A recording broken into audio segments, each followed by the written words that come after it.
Biz dinimizi fitrət əsasında izah eləsək, həm özümüz yaxşı başa düşərik dini, həm də başqalarına yaxşı izah eləyə bilərik, yaxşı çatdıra bilərik. Bugün dünyanın müxtəlif yerlərində dinə hücum eləyirlər. Dini hədəfə alıblar. Müxtəlif səviyyələrdə bu var. Dini və dindarları məsxərə eləyirlər. Artıq neçə əsrlərdir bu proses davam eləyir. Qərb cəmiyyətlərində də bu tendensiya halındadır. Yəni artıq din neçə uzun müddətdir ki, təbliğat vasitələrində bir məsxərə obyektinə çevrilib. Bunun qabağında dayanmaq üçün fitrət əsasında dini izah eləməkdən başqa yol yoxdur. Bütün bu tənqid və məsxərələrin qarşısını almaq üçün yeganə yol budur ki, dini fitrət əsasında izah eləyək. Mən istəyirəm bugün biraz diqqətli olasınız ki, mən fikrimi çatdıra bilim, nə demək istəyirəm. Onlar dini qərb tərz təfəkküründən danışıram. Demirəm qərbdə bütün insanlar belədir, xeyr. Qərb təfəkkür tərzindən danışıram. Mən burada qərb deyəndə heç də qərblilərin hamısını mənfi rəngdə təqdim eləmək istəmirəm. Qərb tərz təfəkküründən danışıram ki, o da əlbəttə ki, belə deyək, yeknəsək deyil, fərqli baxışlar var qərbin özündə də. Amma hər halda qərbə hakim olan təfəkkür tərzindən danışıram.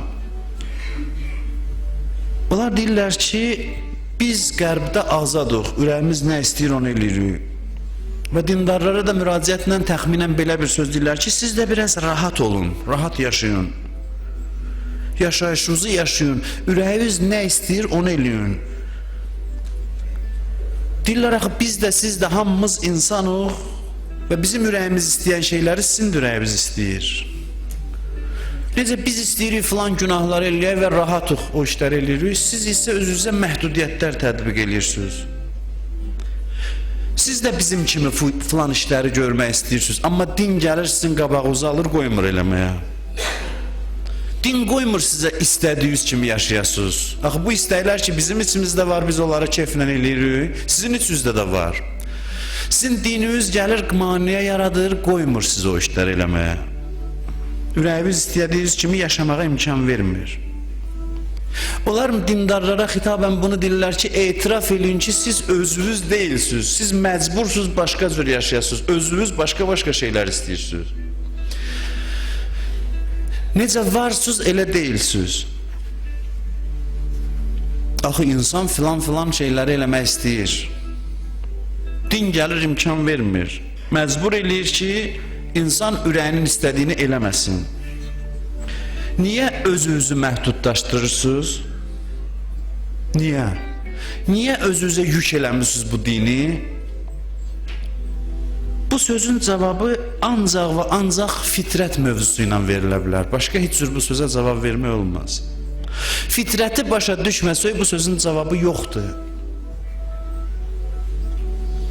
Fitrətdən qeyri bu sözü cavablandırmaq mümkünsüzdür. Cavab budur ki, biz onlara deyək ki, əslində sən necə varsan elə deyirsən, sən özün deyilsən. Düzdür, səndə filan istəklər var, amma sən bu istəklərdən ibarət deyilsən. Sən o üzdə olan istəkləri mən adlandırırsan və deyirsən, mən nə istəyirəm onu eləyirəm. Amma sən bir qədər dərinə get, özünü doğrudan da kəşf eləsən kimsən. Sənin istəklərin 5-10 dənə səthi meyllərdən ibarət deyir ki, deyəsən, bax bu mənim meyllərim, istəklərim, mən də onları təmin edirəm. Siz isə öz istəyinizə qarşı gedirsiniz, deməli özünüz deyirsiniz, özünüzdən çıxmısınız, məcbursunuz başqa cür yaşayasınız, mahiyyətinizə zid yaşayasınız. Sən bir qədər dərinə get, bizim sözümüzdür, dinin sözüdür daha doğrusu. Bütün dünyanın insanlarına və bizi tənqid eləyənlərə. Bir qədər öz içüvətlərinə baş vur, içində istəklər var gizlin, onları üzə çıxart, görəcəksən, sən nəzərində olan adam deyilsən, başqa bir varlıqsan, sənin istəklərin daha dərindir. Əslində sən başqa şeylər istəyirsən, sənin həqiqətin başqa şeydir. Sənin özündən özün bir hissəsini gizlədiblər. Sən elə bilirsən, sən 5-10 dənə şəhvətə əsaslanan hisslərdən ibarət olan bir varlıqsan. Özün deyilsən sən. Sənin həqiqətin bu heyvanı özdür ki, onun mahiyyəti yemək, içmək və nəsil artırmaqdan ibarət olsun. Başqaları sənin həyatına kənardan müdaxilə eləyib və sənə bu həyat tərzini qəbul elətdiriblər. Qoymurlar sən həqiqi istəkləri üzə çıxardasan və ona uyğun yaşayasan. İçvə baş vur, içəridə olan istəkləri üzə çıxart, onda görəcəksən ki, din bu istəklərin cavabından başqa bir şeydir. Din içəridə, dərində olan istəklərin cavabından başqa bir şeydir. Əslində bizim onların əleyhinə deməli olduğumuz sözləri onlar bizim əleyhimizə deyir və biz cavablandıra bilmirik. Biz bəzən dini səhv müdafiə edirik, doğru müdafiə eləmirik. Bəzən biz düzdür ağıllı cavab verə bilərik, amma bu ağıllı cavab həqiqətin yarısını açıqlayır. Tam kamil cavab olmur. O bizə deyir ki, necə varsan elə ol, öz istəklərinə uyğun əməl elə. Əslində cavab budur ki, elə mən özüməm. Sadəcə mən özümü tapmışam, sən tapmamısan. Mən gedib o fitrətdə olan, içəridə olan həqiqi özü tapmışam, görmüşəm orada nə istəklər var, din cavab verir o istəklərə. Mən elə din istəyirəm əslində. Ona görə dinə əməl eləmişəm. Mən özümü tanımışam, içimə baş vurmuşam ki, Allahı tanımışam. Mən arəfə nəfsəhu fəqəd arəfə rəbbəh. Mən baxmışam, görmüşəm ki, mənim içimdə Allaha məhəbbət hissi var, Allah tanıma hissi var.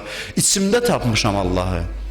Sonra baxmışam, görmüşəm, din mənim bu istəyimin cavabından başqa bir şeydir. Dinin bütün hökmləri mənim içimdə, ruhumun dərinliyində olan o istəklərin cavabından başqa bir şey deyil. Mən həqiqətən ürəyim nə istəyir onu tapmışam. Üzdə olan istəklər keçicidir. Keçən dəfə misal çəkdim. Bu istəklər həqiqi olsa, onda biz dünən istədiyimizə bugün gülmərik. Biz dünən oyuncaq istəyirdik, oyuncağa görə dalaşırdıq, bugün oyuncaq mənasını itirib bizim üçün. Deməli, bu istək deyildi, bu üzdə olan aldadıcı bir şeydir. Mənim həqiqətim başqa bir şeydir. Mən elə şeylər istəyirəm ki, o istəklər heç vaxt dəyişilmir, həmişə istəyirəm o şeyləri. O ruhun dərinliyində olan həmin o ilahi mərifətdir. O sözü ki bizə deyirlər, özünüz kimi olun, necə varsınız elə olun, Allah Quranda onlara deyir, buyurur, nəsullah fə ənsahum ənfusəhum. Onlar Allahı unutdular, Allah da özlərini unutturdu. Yəni özlərini itiriblər, özlərini tapa bilməyiblər. Onlar heyvani bir hissəsi var bədənin, onu götürüblər, deyirlər, mən buyam, sən bu deyirsən, sən ged özünü tap gör kimsən, onda görəcəksən, sən bu istədiklərin bunlar deyil, sən başqa şeylər istəyirsən və din də gəlib sənə fəqət və fəqət, ancaq və ancaq o istəklərə cavab versin. Onun yemi var, ruhun yemi var, din gəlib o yemi təmin eləsin. Ruhun içində bir ibadət istəyi var, din deyir, bu istəyi var səndə baş üstə. Bu da sənin istəyin cavabı, 17 rükət namaz. O istəyə cavab vermək üçün din gəlib və əslində dinə əməl eləmək öz istəyivə uyğun yaşamaqdır. Sadəcə gizli istəklərdir ki, o istəklərdən bizim o şəhvət qədər üzdə olan istək deyil. Yemək qədər üzdə olan istək deyil, yemək, məsələn, teşnəlik, susuzluq qədər. Onlar bizə deyir, necə varsan elə ol, azad ol, kənardan sənə din qəbul etdiriblər, ona tabi olma. Sən eyni söz ona deməlisən ki, mən sənə deyirəm o sözü ki, sən azad ol, bax gör kimsən, sənin həqiqətin nədir və onda görəcəksən ki, sənə bu həyat tərzini qıraqdan qəbul elətdiriblər.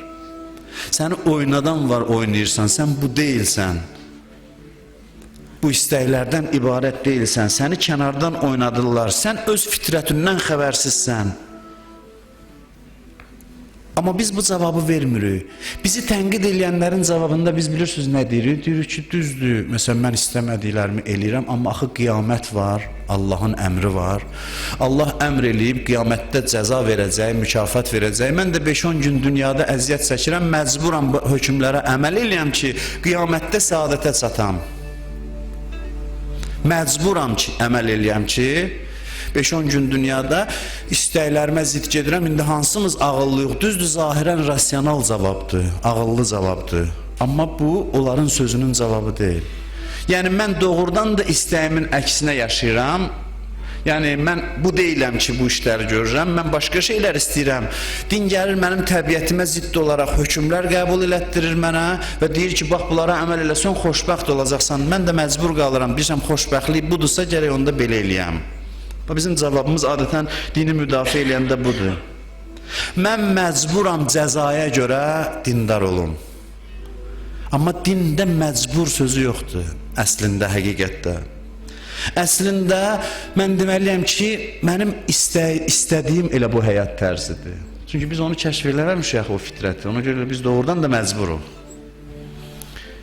Amma din bunun üçün gəlməyib ki, bizi məcbur eləyə, xoşbəxt olmaq üçün belə. Din gəlib əvvəl deyib ki, ged içvə, gör nə istəyirsən. Sonra görəcəksən ki, bütün istəkləri dində tapırsan. Dindən başqa heç nə sənin istəkləri təmin eləyə bilmir. Saadət öz yerində, amma mənim istədiyim budur. Ayətullah Şahabadinin bir sözü var. Şahabadi irfan sahəsində bir parlaq şəxsiyyətlərdən biridir. Şahabadi. Adını eşitməmsinizsə, eşidin və yadda saxlayın ki, İslam irfanında, mərifət sahəsində özünə məxsus bir məqamı olan şəxsiyyətlərdən biri Ayətullah Şahabadidir. Şahabadi deyir ki, əgər fitri istəklərimizə cavab vermək niyyəti ilə dindarlıq eləsək, bu, səadətə çatmaq üçün dindarlıq eləməyimizdən qat-qat üstündür.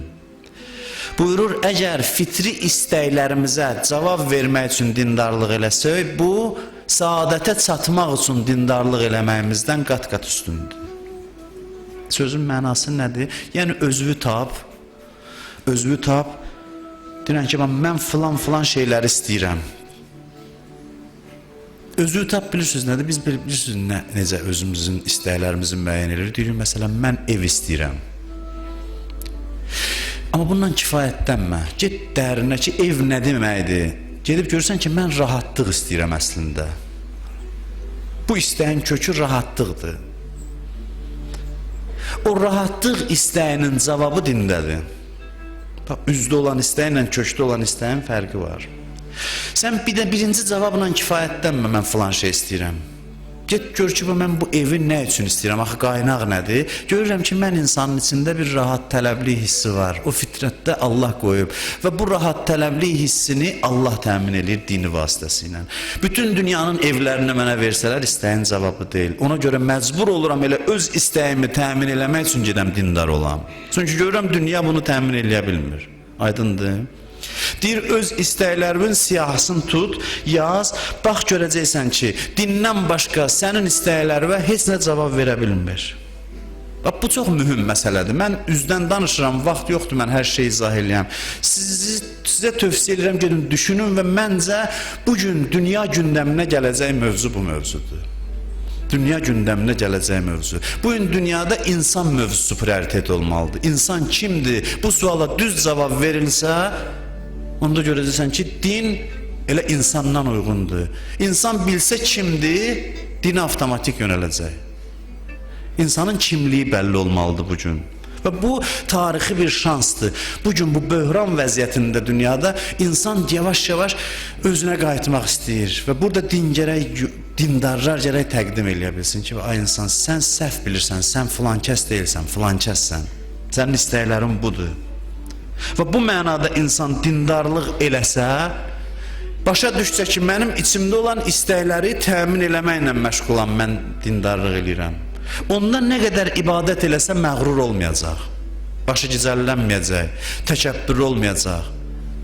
Ariflərin gecə namazı bilirsiniz nəyə bənzəyir? Niyə onlar nə qədər ibadət edir, biz təəccüblənirik ki, biz 2 rükət namaz qılırıq, elə bir şey hesab edirik ki, nəsə eləmişik. Amma onlar gecəni sübhəcən oyaq qalır, amma görür ki, heç eləməyib. Bilirsiniz niyə yanaşma fərqlidir? Onların ibadətinin misalını belə çəkə bilərəm ki, elə bil olub da belə bir şey bəlkə həyatınızda. Gecə vaxtı birdən susuzluq sizi yuxudan oyada. Yəqin ki, olur bəzən. Susuzluq yuxudan oyadır, durursan su içirsən, gedib yatırsan. Burada məğrur olasa nə var? Deyirsən, mən gör nə qəhrəman adamam ki, durdum su içdim. Mən böyük bir iş gördüm. Xeyr, mən ehtiyacımı ödədim. O insan ki özünü təmizləyir, içdə olan istəklər üzə çıxır, o öz istəyini yerinə yetirməklə məşğuldur. Onu ibadət istəyi yuxudan oyadır, o öz istəyini yerinə yetirir, özünü aram edir, gedir yatır. Ona görə burada məğrur olmalı bir şey qalmır. Burada nəsə bir iş görmüşəm deməli bir iş qalmır. Mən sadəcə ürəyim istəyən şeyi təmin eləməklə məşğulam. Ürəyim istəyəni təmin eləyirdim. Belə yanaşırlar dinə. Əgər biz belə izah eləsək dini, onda bizi məsxərə eləyə bilməyəcəklər. Onlar da başa düşəcəklər ki, dinin həqiqəti başqa bir şeydir. Siz məsxərə məsələsini zarafat qəbul eləməyin. Bugün dünyanın o filmləri, təbliğat vasitələri, Hollywood filan hamısı din mövzusuna çatanda dinin əleyhinə bilirsiniz silahları nədir? Məsxərədir. Məsxərə kiçik bir məsələ deyil. Çoxları məsxərə qorxusundan öz kimliyindən imtina edir, gedir başqasına oxşamağa çalışır. Kompleks yaradır ki, mən ayıb bir yoldayam. Da neyniyim? Allah buradan əmr eləyir, buradan da məni gülüş obyektinə çevirirlər. Məcbur olur insan, möhkəm adamlar diyana bilir ki, da Allaha görə diyanıram. Zəiflər isə rəng saçını dəyişir, geyimini dəyişir, qaçır onlara tərəf. Ki, mən bu gülüş obyekti olmaqdan qurtula bilim. Məsxərə çox təhlükəli bir yoldur. Zarafat bilməyin, Quranda Allah buyurur ki, mə yətihim min rəsulin illə kənu bihi yəstəhziun. Buyurur, hansı peyğəmbəri göndərdiysə, onu məsxərə elədilər. Deməli, məsxərə batilin silahıdır. İstisnasız deyir, üslubdur, bu mübarizə üslubudur. İstisnasız olaraq nə qədər peyğəmbər göndərmişsə, onları istehza və məsxərə eləyiblər. Və elmi əsərlərə siz baxın, Freydin yazdıqlarını oxuyun. Freyd deyir ki, insanın həqiqəti şəhvətdir. İnsan bütün istəkləri şəhvətdən qaynaqlanır. Sadəcə özünə din uydurub, müəyyən qadağalar toplusu yaradıb, əxlaq kodeksləri yaradıb, əslində bu riyakarlıqdır insan üçün. Özün kimi ol, öz təbiətivə qayıt, kimsən elə yaşa.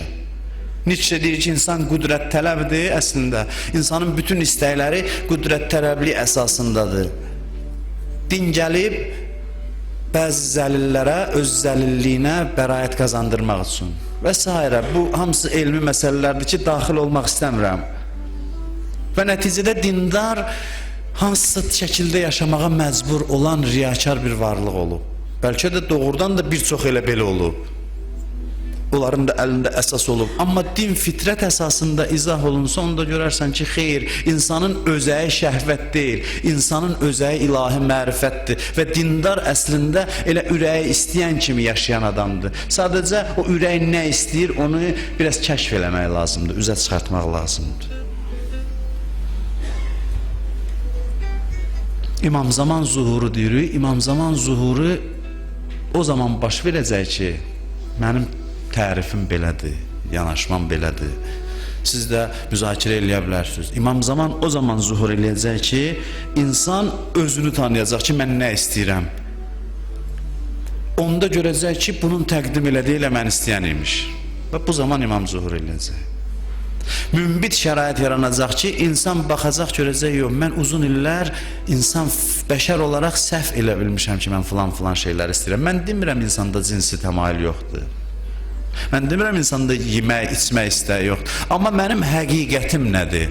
O dərində olan istəklərdir və onda görəcək ki, buna cavab verən yeganə həqiqət İslam dinidir. O zaman deyirlər, zuhur dövrü bu deməkdir. Zuhur dövrü, yəni insan kimliyini tanıyacaq və görəcək ki, bu istəklərin cavabını yalnız İslam verə bilir. İndi bu nə zaman baş verəcək, bəlkə də bizdən asılıdır. Biz nə zaman başa düşüb və necə təqdim eləyəcək bundan asılıdır. Bu məsələnin ictimai tərəfidir. İstəyirəm məsələnin mənəvi tərəfinə də gələm ki, möminlər üçün də, yəni mənəvi yönə diqqət eləmək istəyən insanlar üçün bu məsələnin aktuallığı üzə çıxsın. İnsanın ruhunun dərinliyində olan o mənəvi istəkləri üzə necə çıxartmaq olar? Yadınızdadır, Məhərrəmlikdə dedim ki, bir İmam Hüseyndir. İmam Hüseyin yandırır adamı, o yanmaqla içdə olan o üzdə olanın mənəmsili divarı yarılır, insan həqiqətdən nə istədiyini başa düşür. Biri də deyirlər istiğfardır. İstiğfar bilirsiniz də tövbə. İstiğfar vasitəsilə insan içəridə olan şeyləri üzə çıxardır. İstiğfar o qədər mühüm mövzudur ki, biri məndən soruşsa ki, özümü islah eləmək üçün nə etməliyəm? Mən böyüklərdən istifadə edib bunu demişəm, deyərəm ki, get istiğfar elə. Böyük insanların sözüdür bu. Və bu sözdə həqiqət var.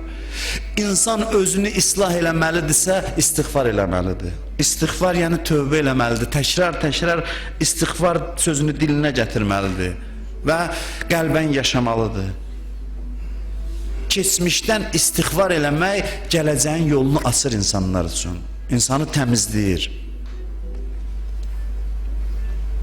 Bizdən bilirsiniz nə istəyirlər? Bizə deyirlər ki, bu üzdə olan toz torpağı tökün. Necə bacarırsınız? Tökün, o xəzinəni tapın. İçəridə olan xəzinə ki, siz onun əsasında yaranmışsınız. Ondan sonra gör dindarlıq necə gözəl bir şeydir. Ondan sonra sənə növbə-növ elə bil yeməklər qoyurlar. Restoranda oturmuşsan, sifariş verirsən. Din bu deməkdir. Mən filan yemək istəyirəm, deyir oruc. Filan yemək istəyirəm, deyir namaz. Filan şey istəyirəm, deyir zəkat. O içəridə olan istəkləri üzə çıxart. Bunun üçün neçə şey var ki, o üzdə olan toz torpağı qazıb çıxardır. Onlardan biri də istiğfardır. Biri deyir 40 gün ixlasla əməl eləmək. Kim 40 gün ixlasla əməl eləsə 40-ca gün içəridə olan hikmət çeşməsi qaynayıb dilinə çıxacaq. İçəridən qaynayacaq. Bu mərifət içəridən üzə çıxacaq. Və Peyğəmbərin də vəzifəsi zəkkir. Demir ki öyrət. Deyir yada sal, xatırlat. İçində var onsuz da. Sən denən yadına düşsün. Üzə çıxard onu. Sən əntə müzəkkir. Sən xatırladansan. Nəyi xatırladır? Öz içimizdə olan şeyləri. Sən xatırladansan, insan onsuz da bilir. Sadəcə olaraq yada sal. Bütün din sözü bizə tanış sözdür. Dinin başqa məktəblərdən bir əsas fərqi var. Bütün dinin sözləri hamısı bizə tanış sözdür, içimizin sözüdür. Çöldən eşidirik. Ona görə bizə ləzzət eləyir. Eşitmişsiniz, görürsən bəzi gənclər var, bir mahnıya 100 dəfə qulaq asır. Deyir, əzbər bilirəm, amma xoşum gəlir eşitmək. Bildiyi şeyi eşidir əslində. Din haqqında nə danışırsa kimsə, əslində insan tanış söz eşidir. Həmin o sözlər içəridədir. İçəridədir ki, çöldən eşidir. Hərdən bizə deyirlər ki, moizəyə gəlirik, elə bil ki, tanış sözlər eşidirik. Təbiidir bu. Deyir, elə bizim içimizin sözünü sadəcə kimsə danışır. Elə həqiqətən də belədir. Bundan başqa bir şey deyil. Və istiğfarın burada rolu nədir? Hədis buyurur ki, necə dəmir paslanarsa, qəlb də paslanır. Dəmiri cilalayırlar, təmizləyirlər. İstiğfar qəlbin pasını tökür. Pas töküləndən sonra sən bilirsən ki, içəridə mən nə istəyirəm, o üzə çıxır. İstiğfarın əhəmiyyəti budur. İstiğfar həqiqətləri üzə çıxardır. İstiğfar elə görəcəksən, dünən başa düşmədiyi bugün başa düşürsən. Hansısa dinin hökmü sənə çatmır. Deyirsən, mənə başa düşəmirəm bu dinin hökmü nədir, niyə görə belədir. Biraz istiğfar elə görəcəksən, başa düşdün. İçindədir o cavab. Təkcə kitabla cavab tapa bilməyəcəksən. İçinlə həmahəngliyini başa düşəcəksən. Özü təmizdə məhəbbət üzə çıxacaq. Allahı sevdiyini biləcəksən. Onda rahat namaza duracaqsan. 100 dənə indi şey istəyirsən ki, mən sübh namazından necə durum? Amma onu üzə çıxart o məhəbbəti, özünü təmizləməklə. Onda oyatmağa ehtiyac olmayacaq. Görürsən, bir ana yatıb yuxudadır, neçə il görmədiyi oğlunun səsini eşidir o bir otaqda, necə yerindən qalxır, hər gün namaza elə duracaqsan. Vallah elə duracaqsan. Çünki bu, mən danışdıqca əzab çəkirəm, çünki bu sözə əməl eləyən adam yaxşıdır ki, gəlsin, deyansın, buradan danışsın, mən də sizin kimi oturum, ona qulaq asın. Onu dinləyim. Doğrudan da alim gəlsin, danışsın. Bu halları yaşayan adamlar gəlsin, danışsın. Elm əhlindən adam bu həqiqətləri eşidə. Bu yolu gedən adamlardan, biz eşidib danışan adamlarıq, oxuyub danışan adamlarıq. Amma bəzi insanlar var ki, bu halları keçiblər, onlar danışanda başqa cür təsir olur insanların qəlbində. İnsan özünü təmizləsə görər ki, Allahdan başqa heç nə istəmirmiş. Mənim yeganə istəyim var, o da Allahdır. Mən başqa bir şey istəmirəm. Onda namaz başqa cür olacaq, onda azan çox başqa bir şey olacaq. Azan fürsət olacaq, elə bir susuz adamın qabağına su gətirib qoyub. Azan bu deməkdir onun üçün. Onda elə bir Allah mənə danışmaq icazəsi verib. İstiğfar eləyə insan pas tökülə ürəyindən o istəklər üzə çıxar, həqiqi istəklər üzə çıxacaq o zaman. Onda mən görəcəm ki, dinin bütün hökmləri, əmrləri mənim istəklərimin cavabıdır. Qəlb təsdiq eləyəcək hər şeyi. Sözümü sona çatdırıram. Sözümü sona çatdırıram.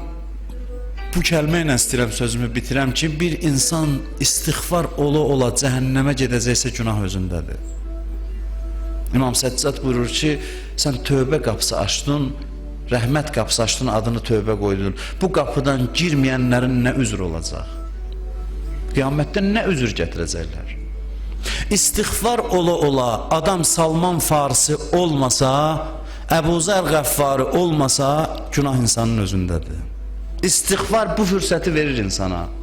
Salman Farisi bilirsiniz neynədi oldu Salman Farisi? Salman Farisi sənin də içində olan o mərifəti ki, onun da içində var idi, onu üzə çıxartdı, oldu Salman Farisi. İmanın 10-cu dərəcəsinə çatdı. O kənardan bir şey qəbul eləmədi, içini kəşf elədi. O toz torpağı çəkdi, gördü mən kiməm, bu mən kiməm sualın cavabını dində tapdı, oldu Salman Farisi. Şeytan bilirsiniz bizi neynir? Bizi günaha çəkmək istəyir, getmirik. Yaxşı halda. Filan günah ilə getmirik, filan günah ilə getmirik. Görür ki, heç yana getmədi. Axırıncı fürsəti bilirsiniz nədir? Qulağımıza pıçıldayır, deyir, amma bilirsən, hər halda səndən Əbu Zər çıxmaz.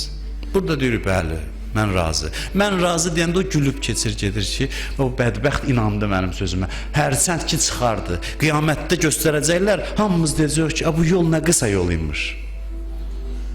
Dilləri həsrət və peşmançılıq çəkəcək insanlar. Qiyamətdə Səhabənin həqiqəti zuhur eləyəndə ki, o deyirlər filan kəs filan məqamdaydı, Əllamə qazi filan idi. Qaziyə baxacaq, deyəcək ki, bu elə heç bir iş görməyib əslində bir mənada.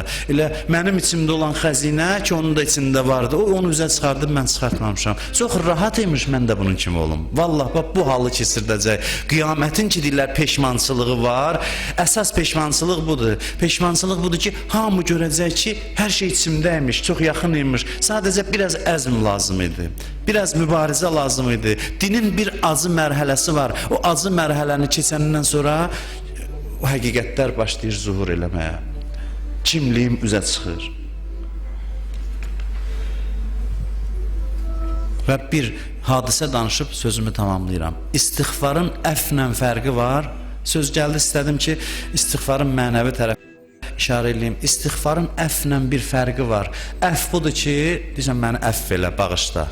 Əf budur ki, yəni keçmişdə elədiyimə göz yum. İstiğfar budur ki, mənim pisliklərimi yaxşılığa çevir. İstiğfar budur. Pisliyimi yaxşılığa çevir. Ona görə adam adamdan əf diləyər, amma istiğfar eləməz. İnsan insana deyər, bağışla, göz yum. Amma pisliyimi yaxşılığa çevir, bu insan üçün bunu bacarmaz. Bunu Allah, ancaq Allah bacarır. Şərab hökmü nazil olub, şərab haramdır. Şərab axı neçə müddət halal idi, halal deyildi, yəni haram hökmü nazil olmamışdı. Şərab həmişə haram idi. Adəm yaranandan haram idi. Amma Quran birinci gündən elan eləmədi bunu. İndi danışmaq qorxulu olub, ona görə vurğulayıram. Bir sözü görsən, dildən tutulurlar, dillə filan kəs dedi, şərab halal idi əvvəl.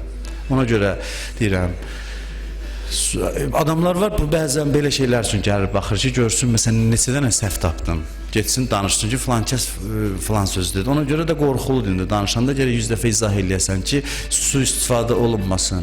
O gün bir yerdə danışmışam, haşiyə çıxıram, demişəm ki, biri soruşub ki, qadın hicab giyinmir, namaz qılır.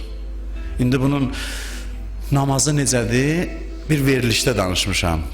Namazı necədir bunun? Demişəm ki, namazın qılsın. Hicab da Allahın hökmüdür, namaz da Allahın hökmüdür. Amma hicaba görə namazı tərk eləməsin. Namazın qılsın, inşallah hicabda geyinər. Sonra mənə onlarla adam zəng edir ki, siz demirsiniz ki, hicab vacibdir. Deyirəm, vallah mən deməmişəm hicab vacibdir. Deyirəm, hicab da vacibdir, namaz da vacibdir. Sadəcə hicab geymir deyə namazını da saxlamasın. Deyək olmasa bu namaz qılsın. İnnəs-salate tənha anil fəhşai vəl münkər. Namaz insanları çirkinlikdən uzaqlaşdırar. Ona görə bir daha deyirəm ki, namaz, şərab Adəm vaxtından haram idi. Peyğəmbər zamanında elan olundu ki, Quranda ki, bugündən şərab haram oldu. Şərab haram hökmü elan olunandan sonra bəziləri hələ içirdilər. Adəti tərk eləməmişdilər. Bir cavan oğlandı deyir, o vaxt yükü başa qoyub aparardılar. İndi də var bəzi yerlərdə belə adət. Deyir, başına şərab dolu qabları doldurub gedir. Birdən gördü Peyğəmbər gəlir. Peyğəmbər gördü, tutuldu. Peyğəmbər baxdı, soruşdu ki, cavan salam, necəsən filan, bu hara gedirsən, başında apardığın nədir? Deyir, bunun rəngi qaçdı ki, nə desin? Dedi ki, baldır ya Rasulallah. Dedi, baldır. Dedi ki, yəqin də Peyğəmbər də əl çəkər də, bu yol gedir, soruşdu, nə yaparsan? Peyğəmbər də dayandı, dedi, gəl bura görüm. Bunda qorxduğu budur, Peyğəmbər yanına çağırmasın. Gəldi, biraz danışdı onunla, bu dedi ki, icazə versəz gedərdim. Peyğəmbər burada yox, gətir o bala baxım. Bala baxım, deyir, bu başını qaldırdı, ya Səttar Əl-Uyub, ilahi, abrımı aparma Peyğəmbər yanında, xəcalət çəkməyim mən. Peşman oldu, Peyğəmbərdən utandığına görə istiğfar elədi. Bir var cəhənnəmə görə istiğfar eləyəsən, bu həyadan istiğfar elədi. Dedi, mənim abrımı aparma. Peyğəmbər götürdü, qabı açdı, gördü bal. Baldı qabın içində. Dedi ki, bəh, nə gözəl baldı, filandı, danışdı. Bu da deyir, Peyğəmbərin sonraki sözlərini eşitmirdim mən. Onu bağladı, getdi. İstiğfarın mənası budur. İstiğfar şərabı bala çevirəndir. Pisliyi yaxşılığa çevirəndir. Hamımız da bugün qiyamət günü Peyğəmbərə əməlimiz təqdim olunanda xəcalət çəkməyək deyə bugün istiğfar eləsək, necə şərabı Allah bala çevirdi, bütün pisliklərimizi nəinki bağışlayar. Peyğəmbərə təqdim eləyəndə görər ki, bəh, bu nə gözəl əməl sahibidir. Allah Peyğəmbəri o cavanın yolunun qabağına çıxartmaqla onun həya hissini qabartdı, onu istiğfara vadar elədi və istiğfarla təkcə bağışlanmadı. Allah hamıya başa saldı ki, peşman olsuz, istiğfar eləsöz, siz nəinki bağışlanarsınız, pisliklərimizin hamısı yaxşılığa çevriləcək. Allah bizi həqiqi mənada tövbə eləyən bəndələrindən qərar versin.